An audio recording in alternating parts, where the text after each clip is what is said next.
Good morning, everybody. Welcome back to the season finale of Championship Week Video Notebook. This is the end. I'm your host, Chad Sherwood, along with John Salika. Does that mean I'm getting out of here? Finally? David Griggs in the puppet bunker until the end of the NCAA tournament. What? That's not for another next year. You're getting in the bunker. This is a bad idea. I volunteered for the bunker. You said no. You wanted to be the bunker. That was before. I didn't realize you'd be locking me in for 3 months or whatever it is. Actually, it was, David, actually today I decided to make you a real nice lunch. I made this burger. It was like one of these big, thick, juicy ones. Cheese, mushrooms, rolls, some French fries, some coleslaw. It looks so good. I just ate it myself. I did feel bad, so I went over to a fast food place, got to get you another cheeseburger. Kind of fell out of the bag.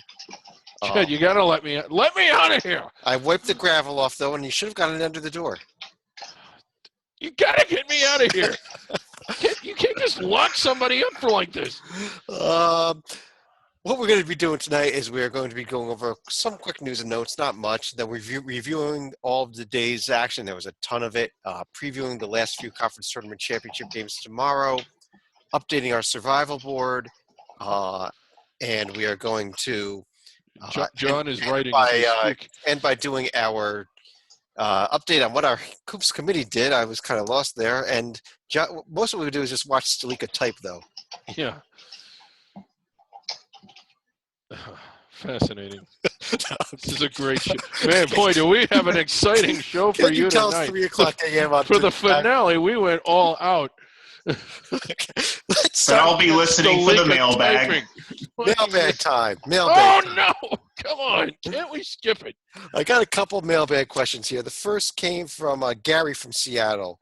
And Gary actually has a real interesting question. How much value do you think the actual selection committee places on these final games that we're playing on the final day, especially like the Big Ten and the American Championship game that aren't going to end until minutes before the selections are announced? John, what do you think about that? I think it really just depends on which conference you're playing in. I mean, if you're a team like Notre Dame that's getting wins against the likes of Virginia and Louisville, you're going to move up quite a bit. If you're a team like Iowa State where you get a win against West Virginia but not much else, you're not going to move up quite as much. Yeah, but agree with that? I think he's just asking. Yeah, it's not really how much you're going to move up. I think it's did the committee ignore them entirely? It was the way I read the question. I don't think so. I mean, I think they look. I think it depends on the situation, and when the word is considered, not factored. Like you can consider something, and upon consideration, decide not to factor it.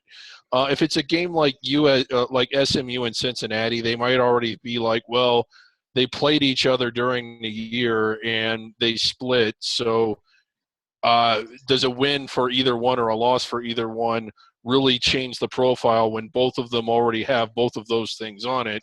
They may decide, well, upon consideration, these teams are who they are no matter what happens, or not. They might decide to give a team credit or ding another team. I really think first they look at how much, if any, does it really change your profile, and if it does, where does it move you in regards to the teams around you? And in some cases, the answer may be not at all. And I think that's going to be the case tomorrow, especially with the Big Ten and the American Championship game. The game that I think may have the biggest effect. Well, first of all, the Ivy League and the Sun Belt title games will determine bids, so those will be huge. But the A-10 championship game, and whether or not Rhode Island even makes the field if they lose it, and whether they go to Dayton or not, or how high they do move if they win it. That's going to be the real interesting game, I think. And given that that's the noon game, they'll definitely have time to consider that game a lot more.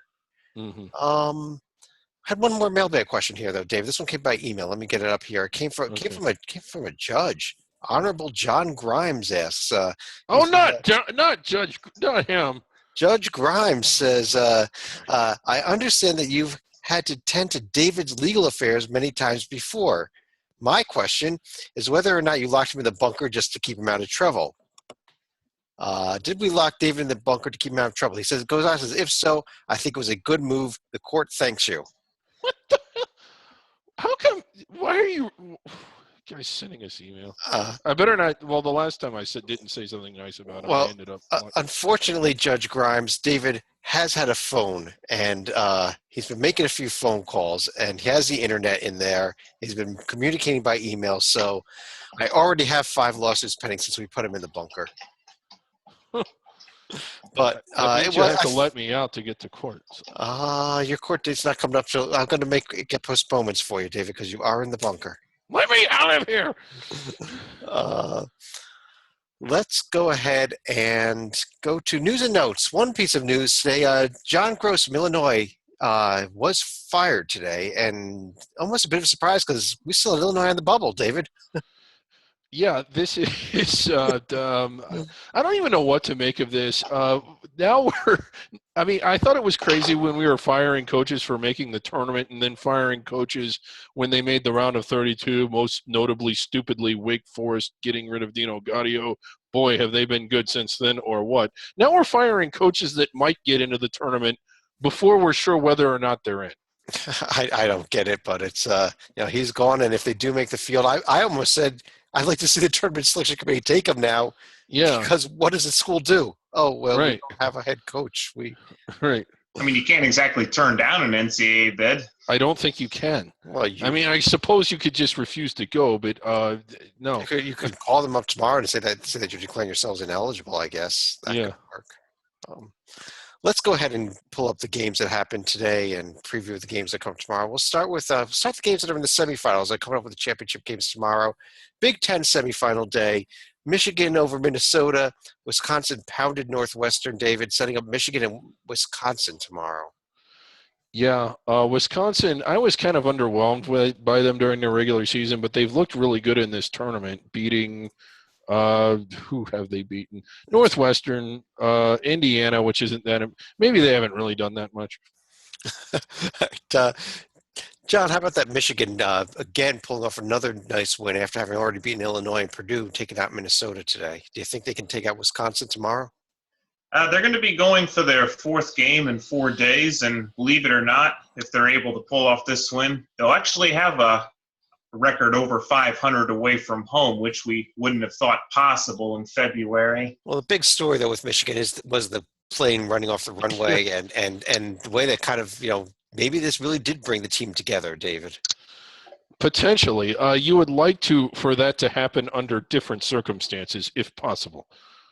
But, boy. But I've been very, very, very impressed with how Michigan has played, and I've been a critic of them all year. They've looked great in this tournament. SEC's on the screen now. It was semifinal day there where Kentucky got a game out of Alabama before finally put them away late. And Arkansas, almost surprisingly, did not get too much of a challenge from Vanderbilt. Yeah, I was expecting Vandy to win that game. And, I mean, the margin was 14. I think for much of the game it was much more than that. Alabama, gritty performance, a real good season, not quite in the tournament, but for a program that's on the rise, they're certainly better this year than they were the year before. And I think whoever their coach Avery is, Johnson. Avery Johnson. Good God. It's late. Avery Johnson has them going in the right direction. John, Kentucky, Arkansas tomorrow. Who do you got? I'm going to go ahead and take Kentucky in this one. Yeah, I agree with you. I think the Wildcats will get this done tomorrow. So I think it also goes without saying, thanks to Kentucky's win, bubble teams breathing easier. Yeah, at least there's no contingency bracket with Alabama for tomorrow. You're right. Right. And to the question asked earlier, if Kentucky wins, I don't think they consider it. If Arkansas wins, maybe. They might get bumped up a little bit. They might, especially because we're looking at a 1 o'clock start, not a 3 o'clock start. They got more time to make adjustments. American Conference and SMU really was kind of actually, I guess UCF was in there for a while before SMU put them away. Well, UConn gave Cincinnati a hell of a scare today, actually, and made all the bracketologists really afraid because this is the last game to tip tomorrow at 3:15. And if we had a team like UConn in the finals, it would have been contingency brackets everywhere. Yeah, screw the bracketologists. We would have figured it out. Well, but as far as they figured it out, but we would have also had to deal with Lee Del Vecchio, our colleague, tomorrow, so that would not have been very fun. Right, but essentially you just put them in like that. But as far as the Cincinnati UConn game goes, this one was pretty foul plagued, and the hometown crowd they were not happy campers at the end of this one. Yeah. David, have you ever been a happy UConn fan? No, I think they're just agitated. They're just angry in general recently because they're UConn fans. And again, my Twitter handle is @DavidGPuppet. If anybody wants to flame me, but tomorrow's championship game, SMU and Cincinnati, a game that I don't think is going to have any impact on the final seed lists at all. In fact, we have these teams ranked pretty much evenly in our seed list. But Right. Who do you think is going to win it, David? SMU. I'm going to go Cincinnati. Okay. John? I'm going with Chad on this one. I think it's the Bearcats' time. It was also semifinal day in the Atlantic 10 where form finally held here. Rhode Island took care of Davidson, and in a really fun game in overtime, David, VCU won the big rivalry game over Richmond. Yeah, Richmond needing this one to keep their NCAA tournament hopes alive. Whenever you get a big rivalry game in a tournament atmosphere that both teams really need to win, you can't really ask for much more than that. That's what they had today, and it was just a great game, great effort by Richmond, but not quite enough this season. VCU, our committee had them in. They're in regardless of whatever happens, at least according to us, and I think at least according to the real committee too. John, what about this game tomorrow, VCU Rhode Island? Sorry, I think Rhode Island definitely has a lot more pressure on them. They're by no means a lock to make this field if they lose it. What do you think happens? Part of me thinks Rhode Island will get in because they actually, not every bubble team will do, they actually have their fate in their own hands. So win and they get the golden ticket. So you're saying you think they're going to win the game? I do. Okay. Let's move over to the Sun Belt semifinal today.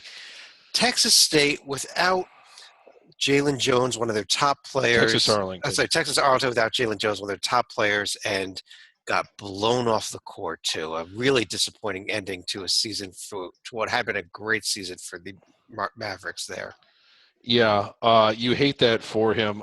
With him, I think this team would have probably gotten into the NCAA tournament somewhere around the 12 or 13 line. And when you lose by 21, I don't know that's just one player that caused you to lose that game, though. Yeah. Part of it was Texas State, but Arlington in the last 10 minutes or so just completely fell apart. They were totally ineffective. They were in the game, but they didn't really play that well. But in the last part of the game, it was just over. And then in the other game, Georgia State, who's been hot and cold all year at least by Sun Belt standards, not by at-large standards, as I needed to clarify on the committee earlier. What was hot and cold in this game too, but couldn't get it done. And it's not that surprising because Georgia State can beat a lot of teams, but can lose to those same teams depending on what day it is. Well, that was a tale of two. That was a tale of two halves. Yeah, but I was really impressed with Troy here. What they did, first of all, against Georgia Southern, and then again now against Georgia State. And I'm going to take Troy to pull off one more and upset Texas State tomorrow, John. I don't know if I can really call it an upset as far as the 4-6 game goes. But if Texas State does win, this would actually be their first trip to the NCAA tournament since 1997. All right, Yeah. Getting a little facts there for us. David, Ivy League, the first ever Ivy League tournament, and could we have started the first ever Ivy League tournament with not only the best possible matchups, Penn, Princeton, and Harvard, Yale, but a pair of amazing games? Oh, the two games were great. That first game, Princeton did not have a lead at any point during regulation. I think that's right. And then in overtime, they opened it up. And some crucial missed free throws late, too. Yeah. Oh, man. But getting it done, and a nice win for Princeton. I know they'd beaten them twice already, but this was not an easy game to win. And then Harvard and Yale down to the wire. And the thing about this tournament is the fans were great. Both teams, the place was rammed full. And it was so full for both games that I was beginning to wonder if they emptied the arena, because not only was it full, it was full seemingly of people half and half. I mean, everybody was into it. And I know the Ivy League purists don't like this, but what an exciting day today. This was great. If there's ever a case to be made that this is what the Ivy League needs, just look what happened today. And we got this Princeton Yale game tomorrow, David. What do you like? I think Princeton gets it done. I'm going to go with the upset. Oh, okay. I'm going to take the upset. John, you want to join me with the upset? I'm going with the puppet here, and Princeton gets perfection just like another team we'll get into in a moment. All right, well, let's keep moving then. That's it for the semifinals. Everything else was a championship game today, 14 of them. Beginning with the ACC title game, Duke Notre Dame. David, how impressed were you with what Duke did in this tournament, knocking off first Clemson, but then Louisville, Carolina, and Notre Dame 3 consecutive days? Very. I think it moves them way up the seed list. This is the kind of team I think we thought Duke was going to be all year. Just 3 very, very, very impressive wins. I think the game that impressed me the most was North Carolina, especially how they played in the second half of that game, coming from behind to beat them when it looked like Carolina was fairly comfortable ahead. And I mean, Notre Dame's a good team, but the win yesterday and all of that added together, just a fantastic performance by Duke. John, we also had the championship game in the Big East today, where I predicted yesterday that Villanova would roll, and I don't think it was even as close it didn't even feel as close, at least, as this 14-point victory. Yeah, I don't think I had this game on for more than 2 minutes at a time simply because Nova had just rolled over, even though it was kind of close towards the end of the first half until Wildcats made a late run. It might have been close to the scoreboard. It just didn't feel close, I guess. And Nova, I think at this point, David has locked up number 1 overall. I think so. David, Big 12 tournament championship game, Iowa State and West Virginia. Iowa State getting it done, having knocked off, I guess, Oklahoma State, TCU. This was their toughest game of the 3. Yeah, definitely so. West Virginia limping a little bit away from home for most of the season, but still had a really good tournament, losing in the finals. But Iowa State, they're beginning to own this tournament. They are. I think 3 out of 4 years now they've won this tournament. So, congrats to the Cyclones going on to the NCAA tournament as the auto bid winner there. John, in the Pac-12 tournament tonight, back during the regular season, Arizona went to Oregon and got humiliated. I mean, it was one of the worst defeats maybe that I've seen, worst beatdowns I've seen on the Arizona team ever. They got the revenge today, though. Well, as we heard post-game last night, they actually had a little bit more poise this time around, so congratulations to bear down in this one. Yeah, David, can Arizona reach the 1 seed line now that they did win this tournament? We were talking about that if Oregon or UCLA won it, we really thought they had a shot at the 1 seed line, but we weren't as certain with Arizona. I suppose. I mean, you know, they were way up there in the conference standings, and they won the tournament, beating their wins away from home include 2 against UCLA and 1 against Oregon. That's very, very good. A case could be made for them. I don't know if the real committee will put them up there. I'm guessing they will not, but they might. We'll see tomorrow. Okay. David, we had the championship game in the America East tonight as Vermont got a tough – actually, it was this morning, but yeah, it was, oh gosh, it was almost 24 hours ago, feels like now. But Vermont got a battle out of Albany, but did win it and finish the perfect America East season. Yeah, they got a big scare in this game. I thought they would win rather handily, and Albany was right in there, actually had a lead with just a couple minutes to go. Vermont really had to come back to get this one. So, but nice win for them. Ran the table, went for the double and ran the table. So nice job by Vermont. And I think this could put that Vermont team have a shot at the 12 line even at this point. Possibly, yeah, especially with some of the carnage. Well, not some, but Arlington certainly won't be on the 12 line. All right, John, we had the Big West final. This was one of the late games tonight, the last game, in fact. UC Davis, first ever NCAA tournament bid for Jim Les and the UC Davis Aggies knocking off UC Irvine. Yeah, this was actually a rock fight for most of the game, and fittingly enough, the Davis defense was able to lock down Irvine and not really let them get a shot off in the closing seconds to seal this one away. Well, first one to 51 the game, David. Yeah, yeah, they did. But big time congrats to Jim Les, who's kind of been overlooked as a coach. He was at Bradley, and it's very hard to recruit at Bradley because it's a rigorous academic school, and they don't have conditional admits. At least I don't believe they did with him. But he was still competitive there. Took them to a Sweet 16. Did very well there. And then he gets out to Davis, who a recent transitional program, no real history in basketball, a first-place finish 2 years ago, a conference championship this year, NCAA tournament, first one in school history. So big-time congrats to them, and a little bit of a shout-out to my man Jim Les. I think they were pretty successful at the D2 level, but no They D1. were. They Yes. certainly were, yeah. But UC Davis joining Jacksonville State, Northwestern, who we believe is getting an at-large bid, and one other team that we'll get to in a few moments here as all first-time NCAA tournament participants. And, John, let's go right into that other team that's never been before that made it in overtime, North Dakota over Weber State. Fourth first-timer.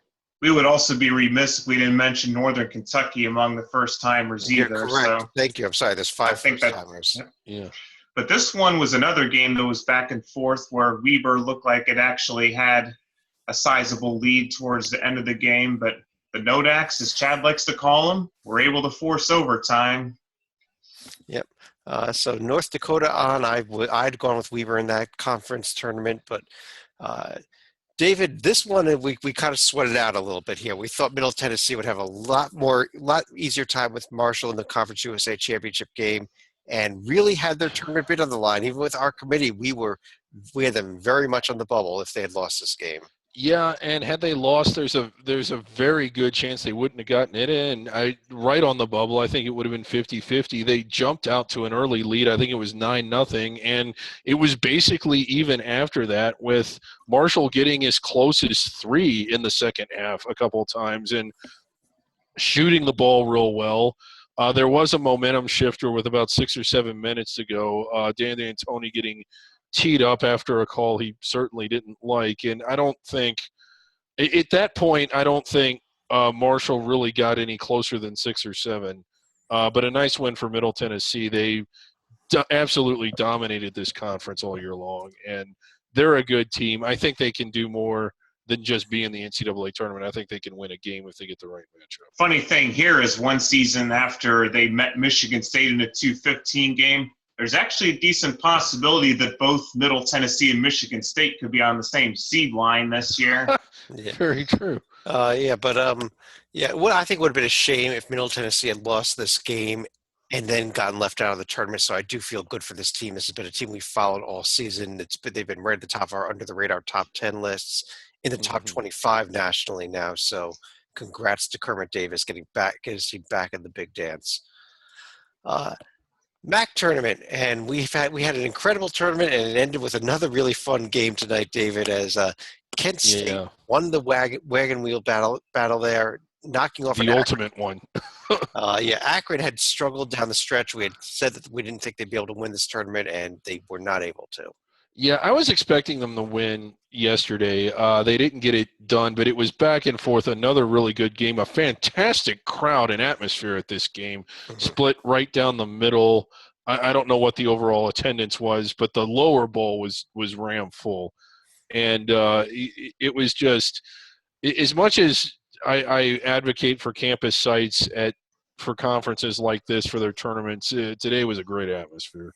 It was fun, and congrats to Kent State back in the NCAA tournament again. And John, the MEAC tournament, we started this tournament. We said we were going to have all these upsets like we always do. We had, I think, a couple of minor upsets. I guess the biggest one was Howard knocking off Morgan State there, but it ended up being 1-2, and number 1 seed NC Central won it and is going to the big dance.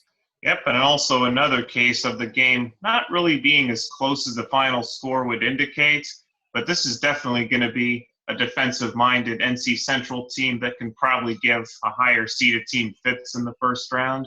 Yeah, I think it could. I don't think that they're going to win the first round game, but I think that they're definitely going to be a challenge for whoever they match up with. David, do you agree there?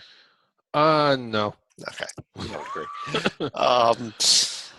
Mountain West tournament, Nevada, Colorado State. It's always nice to see sometimes it is nice to see the top seed win these tournaments, especially when it's a team that you think could be a challenge for teams in the NCAA tournament. Now, I think this Nevada team is a dangerous team, David. Oh, yeah, they certainly are. They certainly can be. They didn't always play like it throughout the year, which is why they ended up needing the automatic bid, but they can ruin someone's day. It wouldn't shock me if they got out of the round of 64. But despite a tumultuous season for the Mountain West, they're definitely going to get a higher seeded than what Fresno landed last year, which I think was a 14. Yeah, it was a 14. I certainly think they will. I can't see it being any worse than a 12. Yeah, I agree with you. I think this Nevada team is going to be right down the 12 line. I think it'd be tough to have them higher or lower than that. Yeah. This wasn't a team in the Southland that was making their first ever NCAA tournament, but it's just about as good of a feel good of a story. New Orleans had actually given up D1 basketball, was dropped Chesterfield down to D3. Yeah. About a year into the process, changed their mind, reversed course, came back to D1. And David, here they are, thrilling game, overtime win over Corpus Christi, and the New Orleans Privateers are in the NCAA tournament. Yeah, big time congrats to them. Again, they had a great regular season. They actually had some toe stubs, losing some games to transitional teams that you would expect them to beat. But getting it done in the tournament, two really exciting games. Sam Houston, they kind of ran away from them and they closed the gap. But today it was back and forth. I mean, we had about 3 or 4 games up and we were busy doing our mock committee. But from what I saw, I don't think I saw a team build a lead any bigger than 5 today. I think one of the running jokes in the committee tonight was because New Orleans forgot to say uno when they were up by 1 with a minute to play. They had to add 5 extra minutes to the clock. Right. John, WAC tournament championship game here. Cal State Bakersfield and New Mexico State. Bakersfield coming off of that quadruple overtime game in the semifinals. I don't know if it was because of that, but it seemed like they were kind of ran out of steam towards the end of this game. This was also a tale of 2 halves right here where Bakersfield actually got out to a somewhat comfortable lead in the first half, but New Mexico State kicked it into gear in the second half. And this is actually what we were expecting preseason with New Mexico State expected to win the WAC this year. Yeah. And I guess we would note here that this is the last ever WAC tournament without the Grand Canyon Antelopes in it. So right. Antelopes next year are going to be a major force in this conference. So all these teams better watch out. Right. Let's go to one more. And this was probably the most important game of the day, David, so I saved it for you. Texas Southern knocked off Alcorn State 53-50 to win the SWAC championship and the automatic bid that they had already won. Yeah, but I mean, the reason this game's so important, we didn't want a false champion in the tournament. It would have compromised the whole thing. It may have had it like null and voided later on. So at least the integrity of the tournament is upheld. And I agree with you. It is nice to see Texas Southern actually win this game so that they are the SWAC champions going in and don't have that little asterisk where they lost the SWAC tournament, but they made it anyhow. Right. But even with the APR penalty this year, we still should shout out to Alcorn State for their first overall winning season since I think it's 2002 when they last made the NCAA tournament. Actually, they did a great job playing this year with knowing that they were going nowhere and still having a great season, finishing second place and making the SWAC title game. Mm-hmm. That's it for the games over today. We're going to turn to our survival board now, and this is going to be the last time we update it on the air. We will probably do a couple updates during the day tomorrow as both the Ivy League and the what is it, the other one there, the Sun Belt Championship game come down. Yeah. But heading into the day, we had 94 teams left. David, can you explain for us what the point of this survival board is? Well, we do it to help the committee, and I like to think of it is that we are doing the committee's job for them. That is what the survival board is. It tells them what they should be doing. The teams in bold, those are the teams that the committee must take. The teams in italics, those are the teams that they should consider. And the teams in just regular type, as you see Albany, Vermont there, those are teams that need the automatic bid in order to get it. And we do this so the committee understands who everyone is. Right. And John, I don't know why you're circling things there. Yeah. I had Illinois circled as the $64 question. Yeah. Yeah. What we're going to do is go ahead and update this here, see what happened as a result of today's games. In committee, when you're making your final calls in the morning, you're going to definitely want to check on this because there are only 77 teams you should even be discussing. Right. We have 59 teams that have been locked in. That means committee, there's only 9 spots left for you to discuss here. 2 of those, one will be from the Ivy League, one will be from the Sun Belt. Those will be automatic bids that you should not otherwise discuss. Right. So And there's only 7 spots left for them to really discuss, David. right. And I got to say that last year the committee did something. They went very, very rogue, and I'm still not happy about it. So if you're watching this, you need to know that we can't let that happen again. They selected a team that was not on this board Yes. at this point of the day. Like, it was an outrageous selection. Tulsa was not on this board, and Tulsa is not on this board again, committee, so do Yeah. not take Tulsa. Yeah, I mean, it would be crazy if they took Tulsa again, wouldn't you say? Absolutely would be. But if you look at these teams like here, the Big East, Villanova has won the automatic bid. Seton Hall, Xavier, Marquette, Creighton, and Butler must be in. Providence probably should be in my opinion, but that's one of the teams that you can discuss. That It's would one of get those 7 spots there. Yeah, that's 7 for them if Providence gets in. And let's also scroll down a little bit because I think we had some discussions on whether or not to take Texas Arlington off the board due to their injury issue. But as you can see, they are still listed in italics for the time being. Yes, Yeah. they're one of a small handful of teams that we believe that might be able to be worth discussing. Probably not. I think Right. I think that they are on the bottom of the list of teams that are in italics, but you could actually discuss them.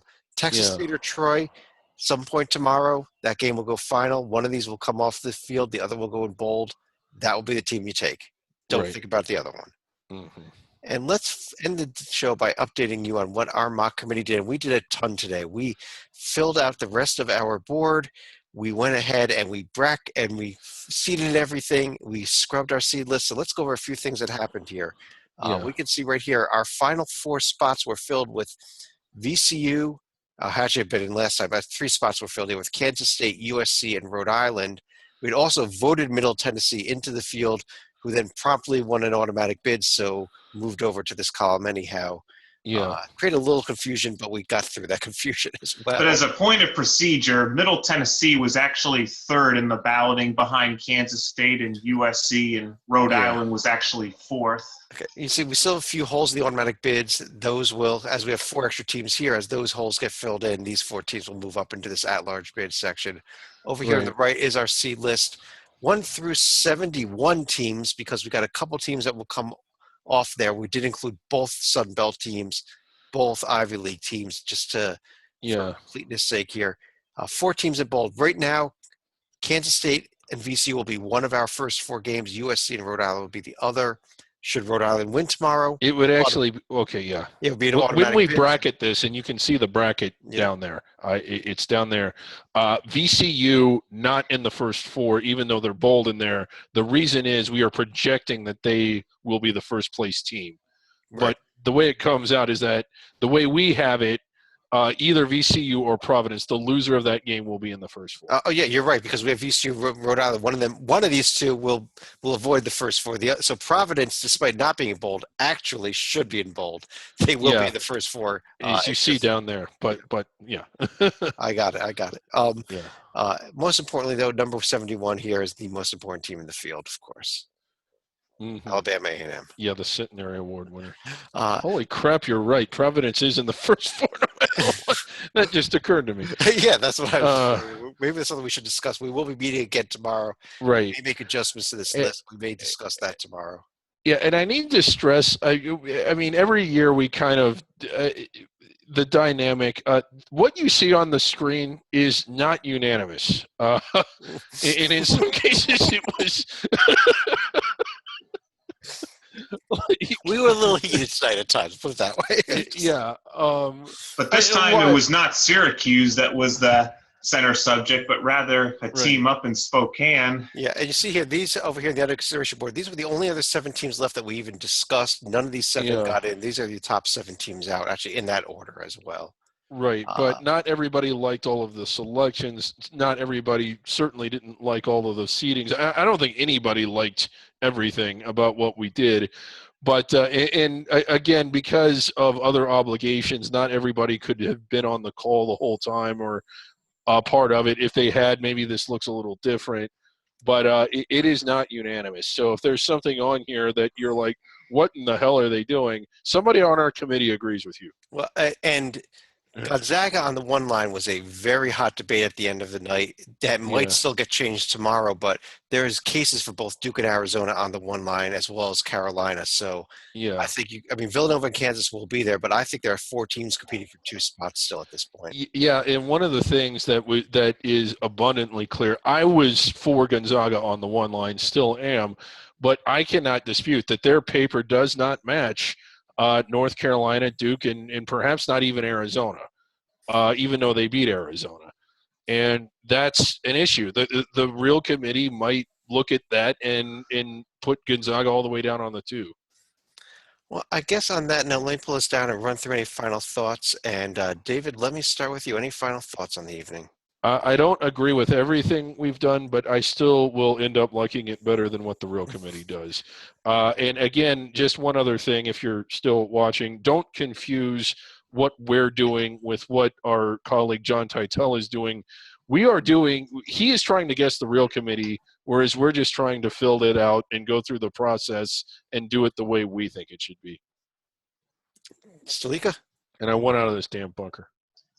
I'm looking forward to see if and when the actual bracket is going to be leaked again this year. Hopefully that will not be the case because they actually have shortened the selection show to 90 minutes and have actually promised to, I think, reveal 1 region per segment this time around. Well, we do have another bracket that's going to be coming out Monday night. This is my final thought here. We here at hoopshd.com, we are presenting our own postseason tournament, and I'm going to give a bit of a leak right here, right now for everybody. First time revealed.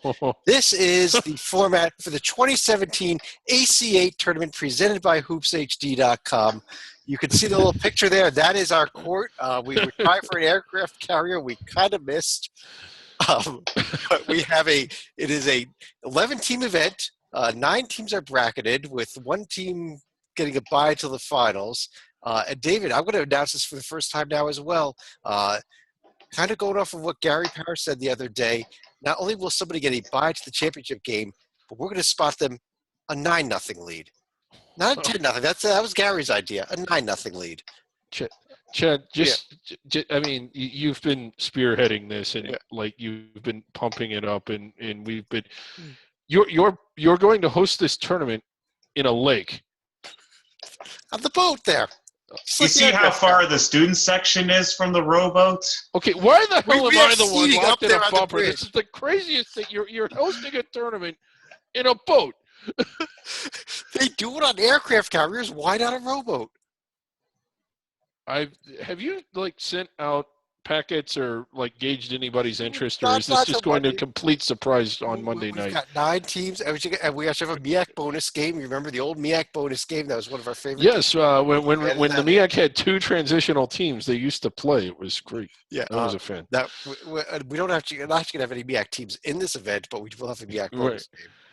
How is it that the Southland never had a bonus game between Incarnate Word and Abilene Christian? Because They That's could such a have. disappointment. You can't have a MEAC bonus game in the Southland, John. Come on. Yeah, they should have. We will John, actually I think the feel answer to that is that they just scheduled both of them an extra out-of-conference game. we will be revealing that field Monday night, believe it or not.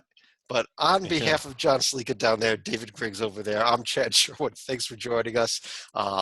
Anybody that wants David out of the bunker, he's not going to out out. of the what? What? Out of the. I can't even find the damn key. Have a good night, everybody.